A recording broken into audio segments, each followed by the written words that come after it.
क्या सच में गोलोक एग्जिस्ट करता है? हेलो फ्रेंड्स, हमने पुराणों में सुना है परमात्मा के बहुत से धाम हैं। साकेत धाम, बैकुंठ धाम, अमरपुरी, शिवलोक और गोलोक। पर क्या वास्तव में ये सभी धाम एग्जिस्ट करते हैं? इनका अस्तित्व है? कहते हैं बैकुंठ में लक्ष्मी नारायण रहते हैं, बहुत से पार्षद रहते हैं उनकी सेवा में। ऐसे ही गोलोक भी है, वहाँ तो और भी वैभव विलास है। सुंदर सुंदर आश्रम, भवन, सरोवर, बहुत सी गोपियाँ, लक्ष्मियाँ रहती हैं वहाँ राधा कृष्ण के साथ। सब उनकी सेवा करते हैं, प्रेम का रसास्वादन करते हैं। नित्य आनंद ही आनंद है वहाँ। जहाँ प्रवेश पाने के लिए कितने ही भक्त दिन रात लगे हुए हैं, कई कई माला फेरते हैं, बड़े बड़े टीका लगाते हैं। ये तो पुराणों की भाषा है, पुराणों की कल्पना है, जिसके अनुसार गोलोक में कृष्ण राधा और करोड़ों गोपियों के साथ नित्य रास रचाते हैं। ईश्वर का गजब का चित्रांकन है पुराणों में। ईश्वर को भोग विलास का देव बना दिया है, जबकि श्रीमद् भगवद गीता में ईश्वर ने कहा है कि वो ओंकार स्वरूप हैं, सच्चिदानंद हैं। उन्हें रस के लिए किसी अन्य की कोई आवश्यकता नहीं। वो स्वयं में पूर्ण है, पूर्ण काम है। ओंकार स्वरूप का अर्थ ही यही है कि वो परम चेतना है, निराकार की, जो निर्विकार है, हर जगह व्याप्त है। अब जो हर जगह व्याप्त है, सूक्ष्म से लेकर स्थूलतम सब स्थानों में, सभी प्राणियों में, समस्त जल चेतन में, जो स्वयं ने सृष्टि है और सृष्टि का आधार भी, फिर ये कैसे संभव है उसने स्वयं को किसी आकार प्रकार में और किसी लोक में सीमित कर लिया हो? वो तो समस्त सृष्टि में व्याप्त है, हरिव्यापक, सर्वत्र समाना। गायत्री स्तवन में कहा गया है, यन्मंडलम सर्वगतस्य विष्णु आत्मा परम धाम विशुद्ध तत्वम। हे सर्वव्यापी, हे प्रेरक नियंता, हे विष्णु, आप ही आत्मा के परम धाम हैं और विशुद्ध तत्व हैं। अब जो परमात्मा स्वयं में ही विशुद्ध तत्व हैं, विशुद्ध आत्मा हैं, और तो और जो स्वयं ही आत्मा के परम धाम हैं, फिर वो अलग से कहाँ कोई लोग बना लेंगे? उनके अतिरिक्त तो कुछ है ही नहीं। अर्जुन ने भगवान कृष्ण के द्वारा विश्व रूप दिखाए जाने पर उनकी महिमा का गुणगान करते हुए कहा है। अध्याय 11, श्लोक 37, श्लोक 38।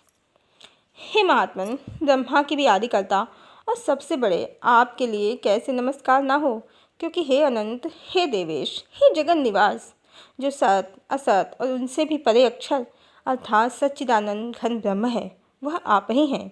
आप आदिदेव और सनातन पुरुष हैं। आप इस जगत के परमाश्रय और जानने वाले तथा जानने योग्य और परम धाम हैं। हे अनंत रूप, आपसे यह सब जगत व्याप्त अर्थात परिपूर्ण है। तो देखा आपने, परमात्मा परम अक्षर स्वयं में ही परम धाम है और सब जगह व्याप्त हैं। हम सब के परम आश्रय हैं। अपने मनमानी कुछ गोपियों सहित वो कोई लोग बनाकर नहीं रहते, वरन वो तो हम सब की अंतरात्मा में और हर स्थान पर उपस्थित है और हम सबके हैं। गोलोक की ये कल्पना पता नहीं किन ज्ञानी जनों ने की है। श्रीमद् भगवद गीता में कहीं भी ईश्वर ने गोलोक जैसे किसी भी शब्द का उल्लेख नहीं किया है, ना ही किसी ऐसे लोक का वर्णन। उन्होंने तो बार बार स्वयं को ही आत्मा का परम धाम बताया है, हम सब का परम आश्रय बताया है।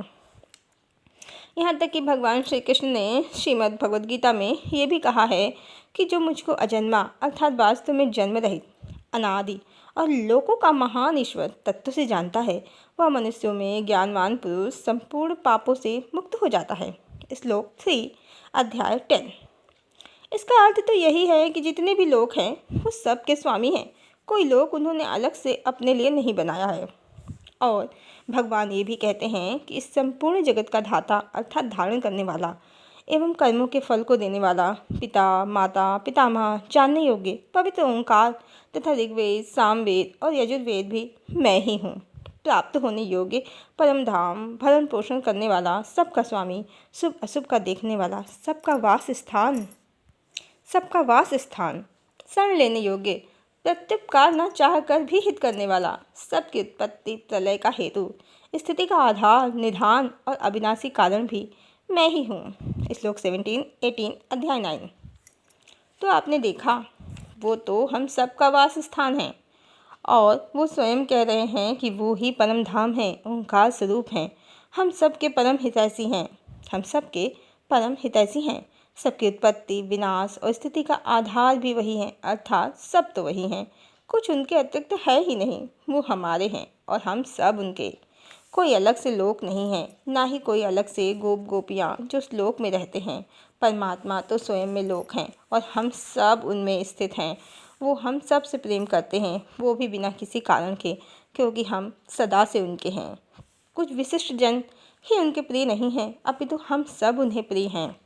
पुराणों में इस तरह के लोक का वर्णन शायद इसलिए किया गया होगा और उनके लिए किया गया होगा जो संसार से विरक्त नहीं हो पाते और ईश्वर को स्मरण करने में स्वयं को असमर्थ पाते हैं।